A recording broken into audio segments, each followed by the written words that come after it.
Praise the Lord. Welcome to this explainer. Today we aren't just looking at dry history.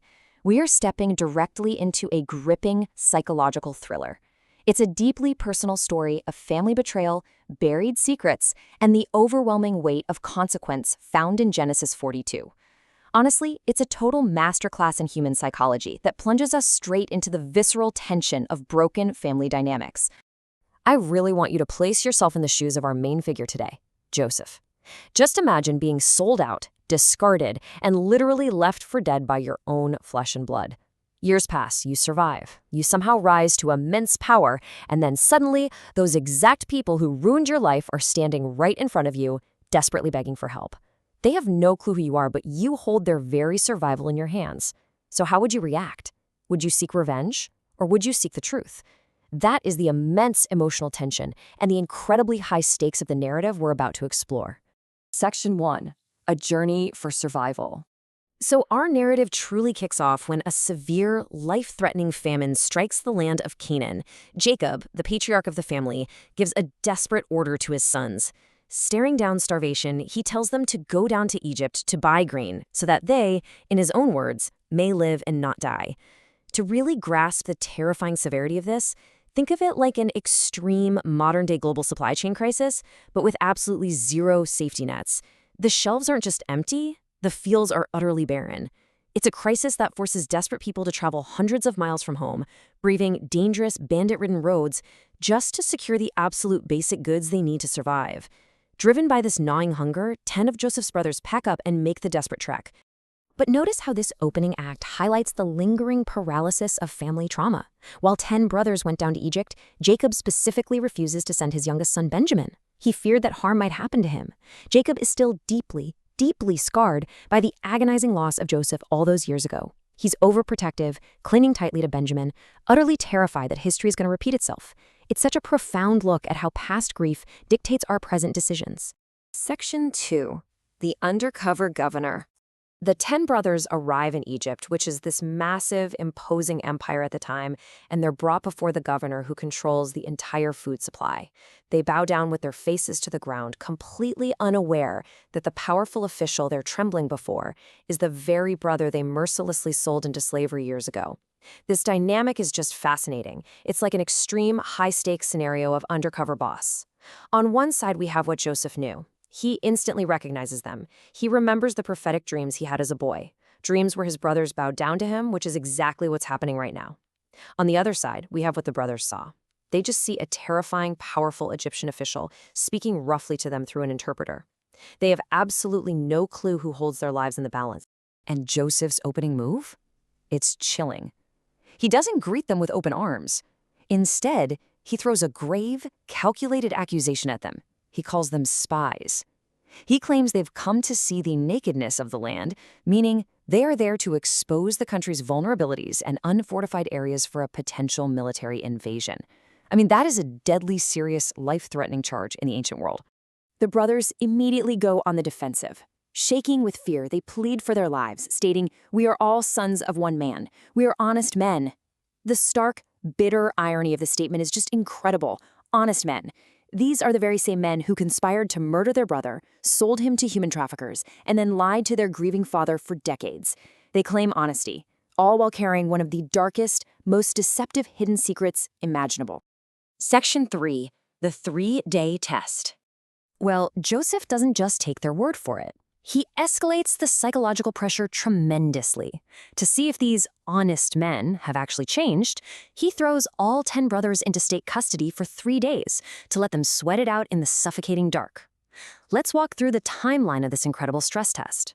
On day 1, they're accused of espionage and thrown into prison, facing potential execution.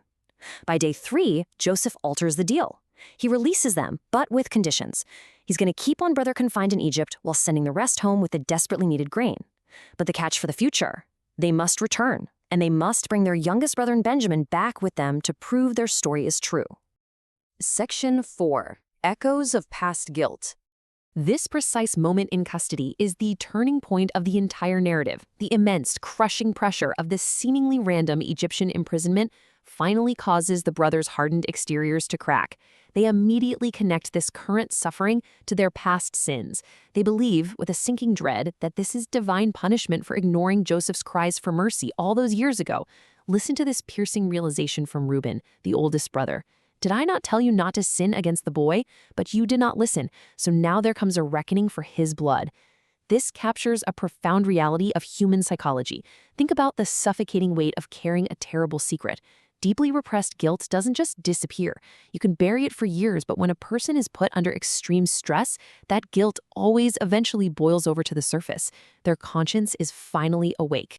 Now, what the brothers don't realize is that Joseph understands every single agonizing word they're saying. He's been using an interpreter to keep up his disguise. Hearing their raw, unvarnished confession takes a massive emotional toll on him. He actually has to turn away from them to weep.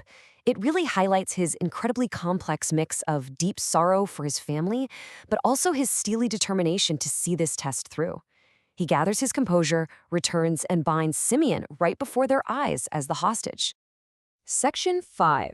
The Terrifying Discovery. So we follow the remaining 9 brothers on their journey home. They've got their grain, they are relieved to just be alive, and they're heading back to Canaan. But a simple, routine stop on the side of the road to feed their donkeys turns into a moment of absolute horror. One of the brothers opens his sack of grain to get some feed, and right there, in the mouth of his sack, he finds his money. The very silver he used to pay for the grain has been put back. Now, this was an act of secret generosity by Joseph, but to these guilty, terrified brothers, imagine the sheer visceral dread washing over them. It doesn't feel like a gift at all. It feels like a highly dangerous, perfectly executed trap. Their reaction is captured in this chilling question: what is this that God has done to us? Their hearts completely fail them. A cold sweat breaks out as they turn to each other, trembling. Finding the money meant they could now be accused of not just espionage, but of stealing from the Egyptian government.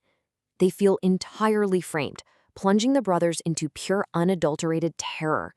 Section 6. A father's greatest fear. Finally, they arrive back in Canaan. They have to face Jacob and deliver what might be the worst news of his life. They have to report this catastrophic failure of a mission to a father who's already crippled by past grief. They deliver this grim, devastating report. First, they were treated as enemy spies. Second, Simeon is currently locked in an Egyptian dungeon as a hostage. And third, the terrifying governor demands that they bring Benjamin back as proof of their innocence. And to compound this absolute nightmare, as they stand there talking to Jacob, they empty all their sacks and find that every single man's bundle of money has been returned. Total panic washes over all of them. Jacob's reaction is just devastating. He lashes out, saying, "You have bereaved me of my children. Joseph is no more, Simeon is no more, and now you would take Benjamin?" Reuben makes a desperate and frankly irrational offer to risk the lives of his own 2 sons if he fails to bring Benjamin back. But Jacob completely refuses. He says, "My sons shall not go down with you. You would bring down my gray hairs with sorrow to Sheol." He is allowing the crippling weight of unresolved trauma to completely paralyze him and his family's future. Section 7. Actionable steps. So, what do we take away from this intense family drama? Let's shift our focus from this ancient text directly to you listening right now. There is profound, practical psychological wisdom embedded in this narrative that we can extract for our everyday lives.